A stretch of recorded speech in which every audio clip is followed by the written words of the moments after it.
Hi guys, I'm Dr. Iraniha. I'm a board certified general surgeon, and I have been in practice over the last 2 decades in Southern California, Orange County, Newport Beach area. My main interest is minimally invasive surgery, including robotic and laparoscopic operation, and my main focus of the practice is major and complex abdominal wall hernia repair and body contouring. The videos that you're going to see is my experience through bilateral knee replacement. Unfortunately, I have developed bilateral knee arthritis and is associated with the pain and discomfort, and I need to have this type of operation in order to recover and go back to my normal life. And I thought it would be very interesting for people to hear and see my actual experience through this operation for multiple reasons. Number one, it's because of my unique age group that I'm going through this operation. Number two is that I'm going through bilateral knee replacement, and I watched so many videos on the social media, and I didn't see that many people with the bilateral knee replacements and sharing the experience, and I thought might be helpful. And the other last reason is that I'm a surgeon myself, and I deal with patients post-operative pain and discomforts and recovery, and I thought looking at this operation from a surgeon eyes and also a patient perspective might be very helpful, and that's why I'm going to share my experience with you. But again, I'd like to emphasize that I'm not an orthopedic surgeon, and I'm not a certified and licensed physical therapist. So whatever I say in these videos and what you see from my post-op recovery, including my pain medications regimen and also the exercises that I'm going to show you, are not a medical advice. If you have any question or concerns, you definitely need to talk to your orthopedic surgeon or discuss the matter with your certified and licensed physical therapist.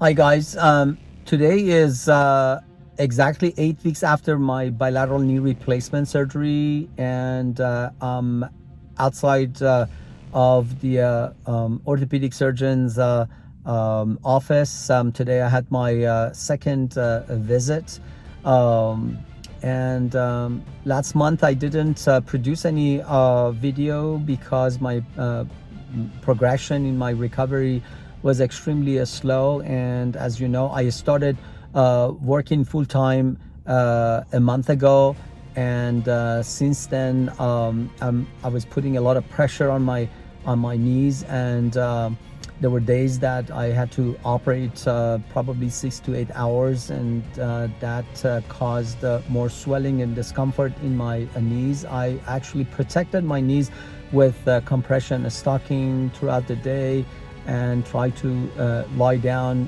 between the cases in the lounge and keep my leg up.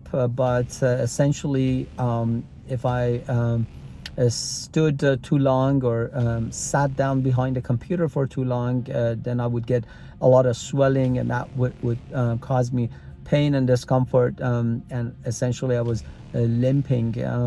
It's also because of the inflammatory process and swelling. When you sit down or stand up too long, just getting up and start walking is very, very painful, because you get very stiff in both knees. So but there were days also that I had a lighter schedule, and I was able to rest a little bit more. Overall, last month I was extremely exhausted and tired. I never understood the meaning of exhaustion until I did this. I went under this operation. I can tell you, there were times that I was barely able to move my legs and arms, just because of the exhaustion. But I fought through it, and I was. I was getting a little stronger over the last 3 days. I decided to restart Piroxicam, which is anti-inflammatory medication. As you know, I stopped all of my medication 3 weeks after the surgery, and I wasn't taking any medicine at all. But 3 days ago, I decided to restart my anti-inflammatory hoping that it will improve my swelling and maybe increase my range of motion. So I started back once a day Piroxicam, which is anti-inflammatory medication. I also decreased some of the exercises that I was doing for my knees, including squatting, because I thought maybe I'm putting too much pressure on my knees and causing more swelling. And I thought pulling back and taking it easy may help. And I can tell you honestly, today I felt better. The swelling is a little bit less, and definitely discomfort is significantly better. And I was able to walk more normally without limping. And I also felt normal, felt stronger, and felt like myself since last 2 months for the first time. And I went to my orthopedic surgeon today, and he looked at my knees and was okay with the swelling, and it says it's normal, but he wasn't happy with the range of motion of my right knee. At this moment, I have almost 115-degree flexion on the left side, but 90-degree on the right side. As you can see, there's a significant discrepancy between these two, and that bothers me going downstairs or upstairs. And I was basically trying not to move the right side and put more pressure on the left side in order to go upstairs, downstairs. But he wasn't very happy with that, and he said that is most probably related to the scar tissue formation, and he recommended me to have a steroid injection, which I just had it. The steroid is an anti-inflammatory medication, hopefully breaks down some of the scar tissues, but I still have to work hard on my range of motion. That's what I'm supposed to do over the next 2 weeks with a combination of the heat and passive range of motion of my knee. And I'm hoping that I can accomplish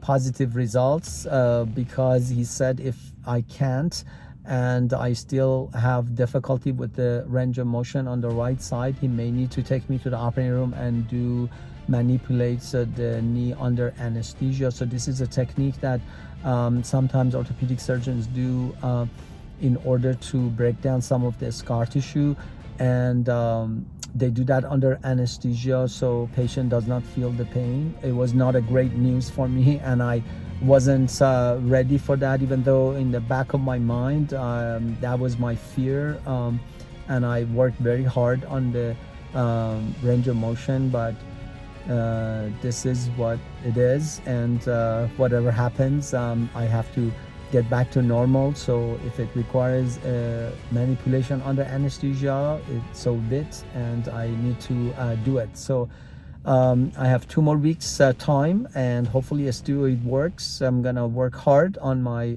range of motion, and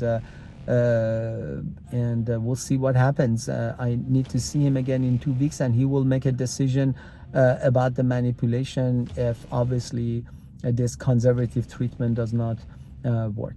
And I'm going to probably record another a video for you in case if I need to go under manipulation under anesthesia. I'll keep you posted.